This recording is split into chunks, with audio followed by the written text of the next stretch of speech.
la palabra discapacidad significa sin una capacidad, ¿no? Entonces, lo que ellos plantean es que habría que nominarse como personas con diversidad funcional, o sea, de personas que funcionan de diversos modos, ¿no?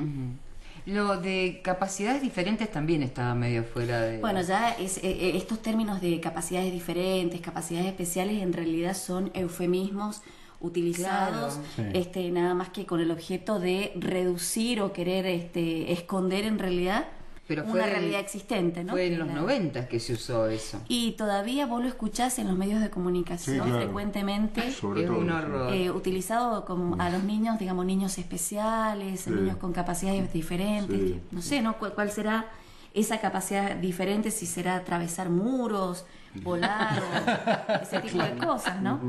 Guarda O similitud. serán como el Santiago, él tiene una capacidad diferente. Claro, en realidad No todos sabemos tenemos cuál capacidades todavía. diferentes. Claro. O sea, el tema es que todos tenemos Claro, capacidades diferentes. Exacto. Y si nominamos hacia las personas como capacidades diferentes, somos todos y por lo Sí, tanto no terminamos es de nadie. decir nada. Exacto. Dígame, ¿encontró lo que buscaba? Lo encontré y Perdón, tiene que Santiago, ver... usted quería... Ay, no lo dejan por Dios, hablar. no lo dejan hablar. Tiene relación con lo que charlábamos la semana pasada. Les había dicho yo que la ONU había planteado a la Argentina 12 meses desde el 27 de septiembre de este año para que realice adecuaciones en todo lo que es el marco legal, y acá tiene mucho que ver todas las modificaciones que van a ver en el Código Civil, ¿no? En términos de la eliminación de la curatela, que vamos a hablar un poquito sobre este tema hoy, el tema del aborto no punible para las personas con discapacidad, entre otras cosas, ¿no? Que tiene que ver con adecuar a la legislación en términos a la Convención Internacional de los Derechos con Discapacidad, que, digamos, es ley vigente en nuestro país. Por lo tanto, toda norma que contravenga la convención debe ser lentamente, pero digamos, debe empezarse a eliminar. O sea, tiene que adecuarse en términos técnicos, administrativos y legales toda la legislación vigente en relación a los convenios, en este caso este convenio internacional, que además tiene una ley nacional que refrende ese convenio internacional. Una preguntita. ¿Habría que reformar el Código Penal cuando dice personas idiotas o mujeres idiotas? Totalmente, claro, sí, porque eso tiene que ver con una nominación que proviene de la psiquiatría de principios de siglos, de Binet y Simón, Sí, claro. que cuando establecieron, ellos son los que inventaron este valor psicométrico, este test de medir inteligencia, ¿no? Entonces, a partir de esa valoración de la inteligencia, ellos establecieron que las personas con una discapacidad severa, estoy hablando de discapacidad intelectual, se llamaban idiotas, imbéciles, bueno, después tenemos las discapacidades leves, ¿no? Pero en realidad idiota e imbécil responden a dos nominaciones que provienen de la psiquiatría, que luego obviamente se han trasladado al vocabulario popular. Y está totalmente superado, pero hace tiempo el tema. Totalmente, ¿no? absolutamente. Desde el siglo pasado. Sí, no debe haber psiquiatras, salvo los tipos de Provida, que si hay algunos que deben seguir usando este tipo de cosas, digamos. Sí, en realidad ya no debería usarse, ¿no? Para hablar o sea, es más. Bueno, pero ustedes saben que todavía resabios quedan por todos lados, y saltar a una legislación y la nominación en la forma en cómo nombramos a las personas tiene una carga ideológica atrás. Obvio. Aparte uno insulta y le dice a alguien idiota Claro, o imbécil. Claro. Claro, Es una discriminación. Bueno, el término mogólico, por ejemplo, que se ha Claro. utilizado Ya para lo nombrar a las habíamos personas hablado, con síndrome de Down, sí, ¿no? claro. Yo le pregunto, Sí. estoy medio preguntona, disculpe. Muy bien. Creo que la Corte Suprema de Justicia hizo salvó el tema cuando hablaba del artículo del Código Penal refiriéndose a las personas idiotas.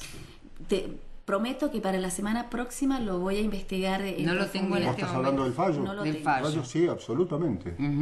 Dijo que como la Corte no puede cambiar el texto del artículo, que eso lo tiene que hacer el Congreso, obviamente, con una ley modificatoria del Código Penal, de ese artículo puntualmente, pero sí interpretó precisamente el gran avance de ese fallo de la Corte, es que el embarazo que se produce en el cuerpo de una mujer violada, pero así, digamos, sin otro adjetivo, sí, ni otra característica, el aborto sobre ese embarazo es no punible. Entonces ha quedado... Generalizó. Claro. En términos de lo planteado por la ONU, que es bastante interesante, que se refiere en términos generales a dos aspectos puntuales: el tema de la eliminación de la curatela y el tema de que tiene que haber, o sea, que obviamente tiene que haber un aborto no punible para las personas con discapacidad que hubiesen sido abusadas, obviamente, o que tuviesen una discapacidad severa que pueda intervenir la familia. Lo que plantea la Convención Internacional es que tiene que, y acá está en relación con lo que hablábamos, no sé si recuerdan, de la ley del derecho del paciente, el consentimiento informado. ¿Eso qué quiere decir? Que dejamos de tratar a la persona con discapacidad como si fuese una bolsa de papa. Una cosa a la que simplemente decidimos sobre ella, ¿sí? Y entonces esa persona tiene que tener lo que se denomina el consentimiento informado. Se le debe explicar, se le debe dar información para que esa persona también tenga decisión sobre su propio cuerpo, ¿no? Sí. Porque lo cierto es que esto está vinculado con una mecánica de relación, digamos, con una mecánica que ha habido histórica de negación de las personas con discapacidad de su aspecto sexual, ¿no? Las personas con discapacidad parecieran que hubiesen nacido asexuadas, sí. Y su vida sexual les ha sido negada sistemáticamente, y eso todavía hoy, el tema de la sexualidad es un tema que sigue siendo problemático. Bueno, si sigue siendo problemático tratarlo en las escuelas y abordarlo por los padres, para las personas con discapacidad, digamos, todas esas trabas son como mucho más importantes. De eso no se habla con las personas con discapacidad. Y es muy difícil encontrar hoy lugares que aborden, que por ejemplo, que den talleres a los padres para trabajar el tema de la sexualidad con los hijos, claro, y que lo aborden con los chicos, ¿no? Por supuesto que está la ley de educación sexual vigente, y en las escuelas especiales, por ejemplo, yo he asistido a algunas clases, se les da educación sexual a los chicos. Exacto, porque si no es como si les dijeran cochino, no, o cochina. Sí, sí, claro. Sí. Específicamente cuando obviamente son personas.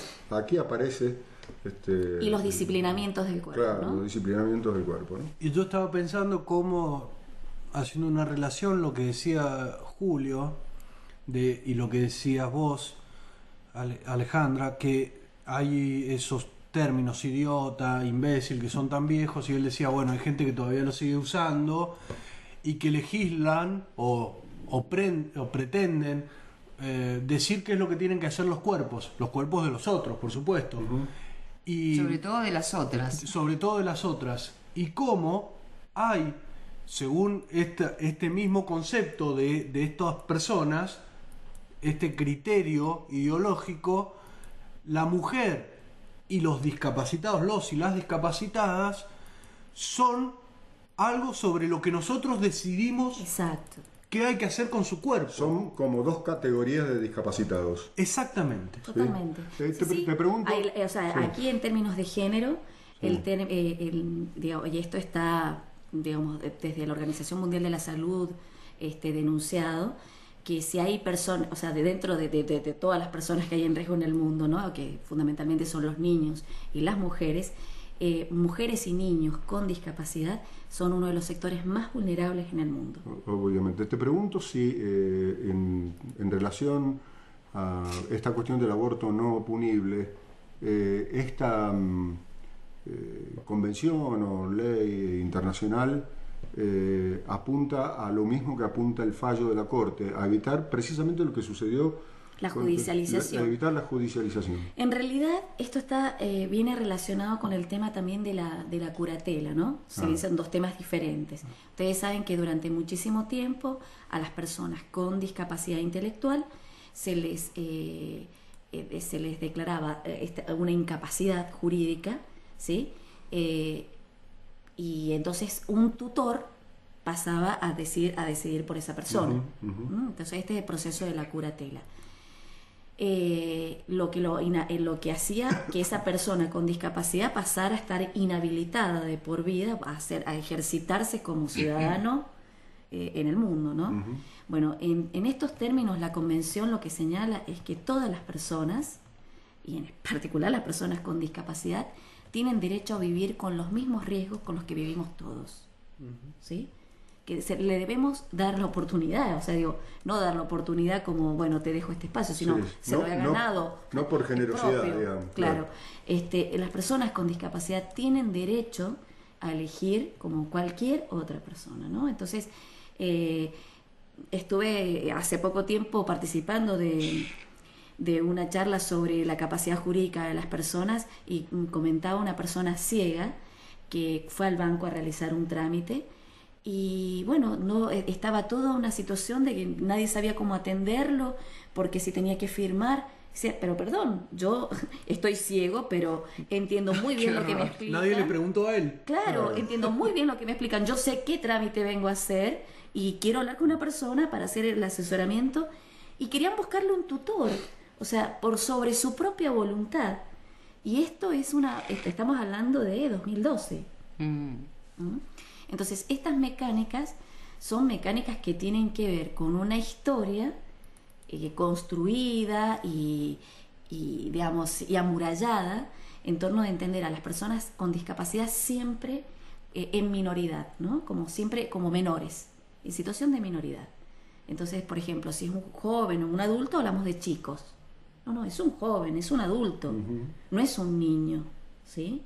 Entonces, bueno, desde este lugar también la intención es un poco hacer docencia en esta dirección, ¿no? Vos sabés que me quedé pensando en la semántica de este asunto. A raíz del caso de este frustrado, por ahora, aborto no punible en Capital Federal, se habla de esta joven, la mujer embarazada de esta joven, y la joven tiene 32 años, ¿sí? Y sí, es una mujer joven, pero se le dice esta joven porque se supone que una mujer de 32 años, ¿cómo va a ser violada una mujer de 32 años? El trasfondo está ahí, ¿no? Y en un lugar, si se quiere, cercano a la caridad. Sí, esa cosa de, ay, pobrecita, claro, para no dejarla ejercer su derecho a decidir si continúa con el embarazo o no, en bueno, este caso. Supongo, me acordé por esto que decías vos, sí, ¿no? Totalmente. Y digo, si tenemos un segundito más, yo quisiera recordarles el caso que hubo acá en Mendoza, que fue terrible, que estuvo en el Lago Maggiore, la chica internada, con paradigmático. su mamá. Claro, y que se metieron este grupo, no me acuerdo, Provida, como se denominaba. Pro, digo yo. Bueno, sí, Pro. Sí. Este grupo se metieron en la habitación a hablar, o sea, una cosa terrible, la injerencia, esta mujer, muy similar a lo que hicieron ahora. Esta mujer fueron a la casa a hacerle un exorcismo, la puerta de la casa. No, sí, terrible. En fin, bueno. Así que la República Argentina tiene un año para adecuar su legislación. Claro, en estos términos, particularmente en estos dos aspectos, en tema de curatelas, que no deberían hacerse y todavía continúan realizándose. O sea, hay jueces que siguen haciendo curatelas cuando ya no deberían realizarse. Y en términos de que el aborto no punible también sea un consentimiento informado para la persona con discapacidad. O sea, que otro no decida por la persona. Fantástico. Que es una temática que es imposible no ser visceral en esta cuestión particular del aborto no punible, con esta gente que busca decidir sobre el cuerpo de los demás, y el caso de Mendoza, además, paradigmático, porque no solo se adecuaba al código por ser una violación, sino porque además, claro, la chica era lo que el código considera idiota o demente. Sí, una discapacitada. Claro, era una chica discapacitada. Sí. Es decir, la muchacha, la chica, la joven, era básicamente el artículo del código. Totalmente, no necesitaba ningún proceso de judicialización. E igual estos grupos fueron a decirle a esta chica qué tenía que hacer con su propio cuerpo. Bueno, yo resumo diciendo que no solamente, bueno, que el grupo Clarín tiene hasta el 7 de diciembre para adecuarse a la ley de medios y la Argentina tiene hasta septiembre del 2013 para adecuarse al tema de la curatela y del consentimiento informado sobre el aborto. El tema de la curatela se puede resolver ahora con la reforma del Código Civil. Bueno, así es, sí. así es. Bueno, esta es una de las cosas, por eso es que Ya estamos avanzando, que no está dentro de la reforma, por eso es que los grupos que están trabajando por las personas con discapacidad, ya voy a aprender a decir cómo se dice ahora, o nuevamente para acercarme más. Está bien igual si decís persona con discapacidad. Los grupos, los colectivos que defienden a las personas con discapacidad tienen que ir a las reuniones para a los foros. Donde van las comisiones bicamerales de reforma de los códigos y unificación ¿Cómo se llaman? civil y Audiencias comercial, públicas. audiencias públicas para obligar a nuestros representantes y a nuestras representantes a que quiten esa terminología del Código Bueno, puedo Civil. cambiarle, yo hoy estoy muy benévolo, parezco el padre Julio. ¿Pedir, dice usted? Convencer. Bueno. ¿Usted va a ir a la audiencia Sí, pública por supuesto. del curso? No Siempre se estoy puede no por ahí ser metida. visceral en estos temas. Bueno, hablando de vísceras, hay noticias. Gracias, Ale. Y Por de favor.